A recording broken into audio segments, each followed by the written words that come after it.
Hello বন্ধুরা, কেমন আছেন আপনারা সবাই? আশা করি আপনারা সবাই অনেক ভালো আছেন। আজকে আমি আপনাদের দেখাবো বর্তমান সময়ের সেরা 10জন তরুণ ফুটবলার কারা। তো চলুন দেরি না করে ভিডিও শুরু করা যাক। তো এই পর্যায়ে নাম্বার 10-এ আছে আর্জেন্টিনা ও ম্যানচেস্টার ইউনাইটেডের left winger Alejandro Garnacho.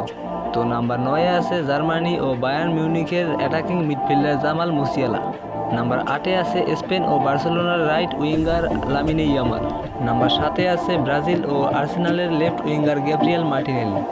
Number 6-এ আছে আর্জেন্টিনা ও ম্যানচেস্টার সিটির স্ট্রাইকার জুলিয়ান আলভারেজ। নাম্বার 5-এ আছে ব্রাজিল ও রিয়াল মাদ্রিদের রাইট উইঙ্গার রদ্রিগো। নাম্বার 4-এ আছে ইংল্যান্ড ও ম্যানচেস্টার সিটির left winger Phil Foden. Number 3-এ আছে ইংল্যান্ড ও রিয়াল মাদ্রিদের attacking midfielder Jude Bellingham. Number 2-এ আছে ব্রাজিল ও রিয়াল মাদ্রিদের লেফট উইঙ্গার ভিনিসিয়াস জুনিয়র। তো এই পর্যায়ে নাম্বার 1-এ আছে নরওয়ে ও ম্যানচেস্টার সিটির স্ট্রাইকার আর্লিং হল্যান্ড।